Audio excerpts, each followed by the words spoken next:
Oh man, the title of today's episode is called Poor Decisions. Yes, criminals that made poor decisions. Let's get into it. Punishment or reasonable for a human being to be raped because they are accused of a crime. Today, the man who was supposed to keep women safe instead found out that he's going to be in a federal prison for the next 30 years. Marquette Johnson admitted to raping 3 women in his custody, one of them while passing through Bernalillo County. But the federal investigation identified a dozen other alleged victims. Brittany Costello joins us from the federal courthouse downtown with what all she's learned here. Oh man, imagine you're a woman and you did a crime and you're supposed to be getting transported to jail or to prison by a guard. And just because you're a convicted felon, that guard decides to rape you in the transport van. You see how sick these people is? You see that? That guard made a poor decision. Yeah, a prisoner transport guard sentenced to 30 years for raping inmates that he was supposed to protect and transport to jail and prison. Wicked world. The judge told Johnson today he violated the public trust with people who could not protect themselves, saying there's nothing worse, before handing down the max sentence. Marquette Johnson was a prisoner transport guard working for Inmate Services Corporation. In 2019, he was using these vans to pick up and drop off inmates across the country. But First Assistant U.S. Attorney for New Mexico, Holland Castron, says he was doing a lot more than that. Johnson was calculated. He proactively sought out and created opportunities to be alone with these women that he transported. In December, Johnson admitted to raping 3 inmates in his custody, but investigators know of a dozen others. One woman says he threatened her with a gun. She was assaulted in 2019 near the Metropolitan Detention Center in Albuquerque after he dropped off other inmates. Attorney Laura Shower-Ives represents her. We talked to her in December. It's never like a punishment or reasonable for a human being to be raped because they are accused of a crime. Tuesday, Johnson was back. That's facts. That's facts. I keep telling you, and I'm going to keep telling y'all over and over and over again. These people's brains are fried. Common sense is not so common these days. And for him to go do this and risk his career, oh yeah, he did the ultimate poor decision.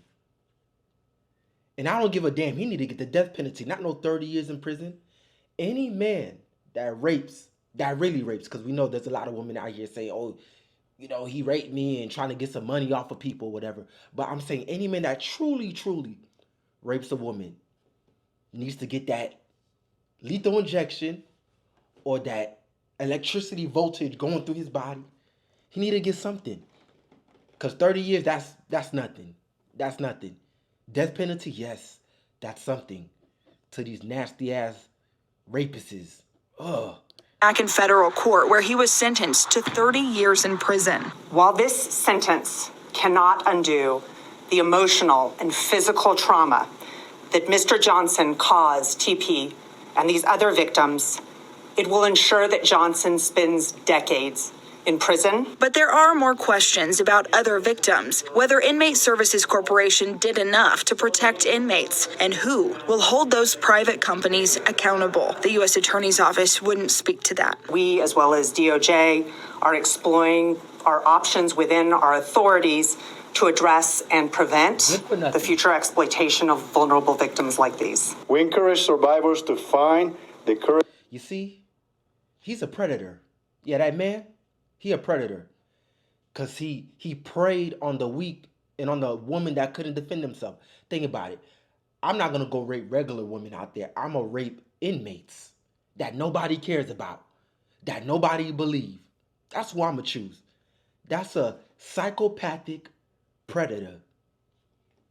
And he deserves that. Judge, hit the gavel and give him the death penalty.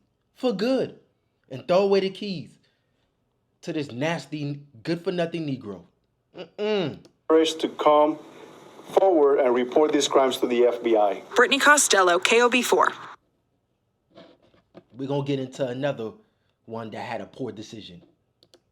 Award-winning Atlanta music producer dies in a shooting. Police say his son was the shooter. Our Fox 5's Denise Dillon has more details on this story. And Denise, you found out more about the producer known as D-Bills.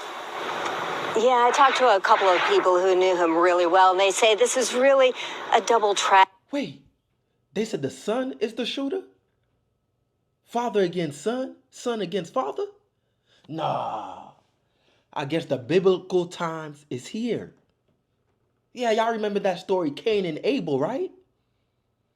Two blood brothers that was jealous against each other. Well, Cain was jealous of Abel. You know, Abel was the chosen one by God, and I guess Cain, he ain't like that. He had a little bit devil in him. And you already know the ending of that story. And it seems like we got a similar story here. Poor decisions. I keep telling you, people making poor decisions. Tragedy. They lost their friend, and their friend's son, who they all knew, is now in jail, charged with the shooting.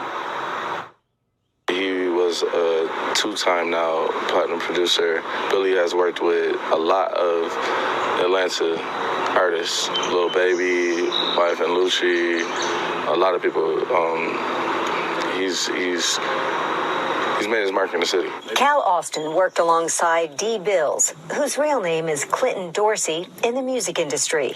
Austin says in addition to his contributions to the music scene, his friend also had a thriving dog breeding business. Dorsey Kennels, so he bred French bulldogs, Frenchies. So that was something that was very lucrative for him. He had a big love and passion for it, just as much as the music. Dorsey owned that business with his son, 23-year-old Ed Dorsey. Austin says the father and son had been visiting him at his apartment Thursday. Austin says he had stepped out for a moment, and that's when the Dorseys got into an argument. Brookhaven police say Ed Dorsey had a gun. The argument turned to being physical, and the physical confrontation turned to Mr. Dorsey retrieving the... Wait, they got into an argument? Not even a scuffle. A verbal argument. And the son decided to pull the trigger that quickly. That quickly. There are stories around the world every single day of sons getting in arguments with their fathers. That doesn't mean, oh, it's time to kill the father. Like, what? Are you cuckoo in the brain? You've been taking too much sugar in the brain? Your brain fried, sir? To go killing your father over an argument? And all you have to do is just walk out like normal regular sons do?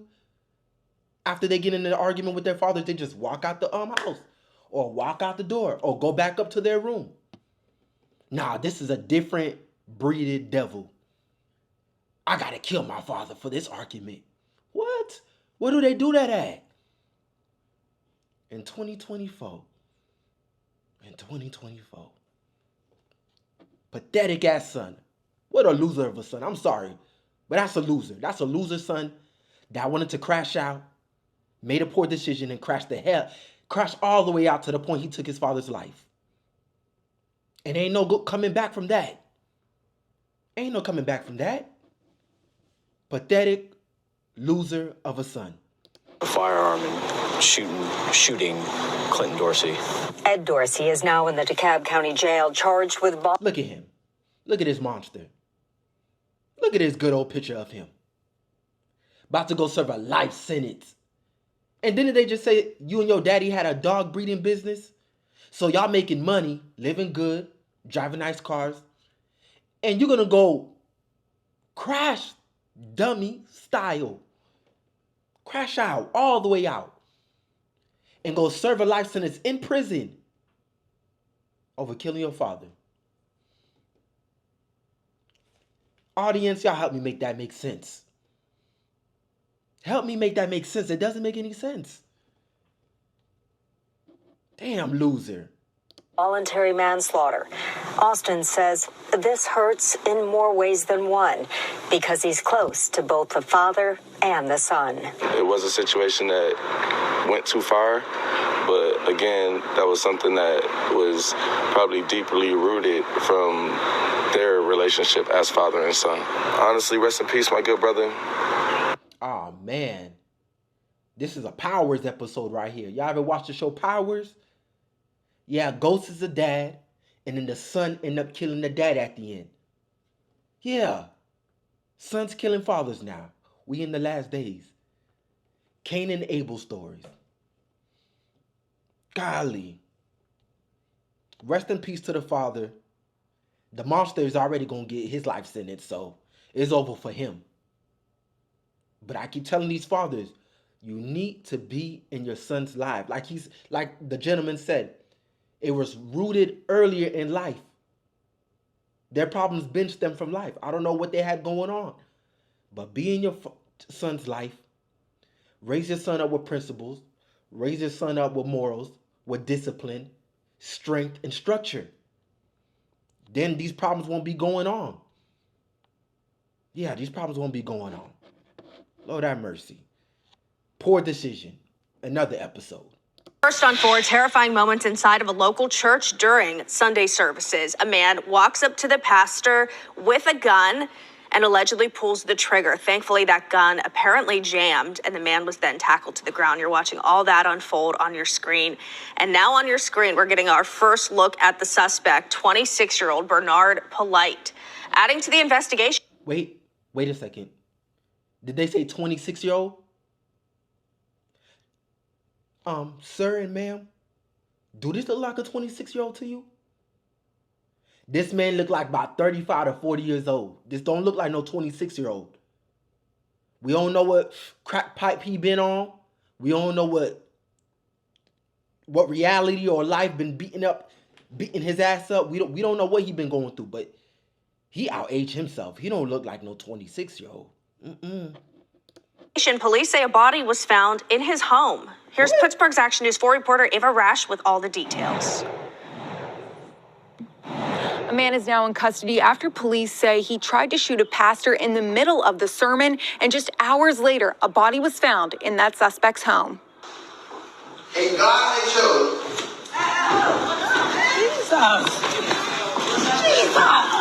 Chilling moments caught on Jesus Dwelling Place Church's live stream yesterday as a gunman walks right up to Pastor Glenn Germany, pulls out a gun, and tries to shoot him.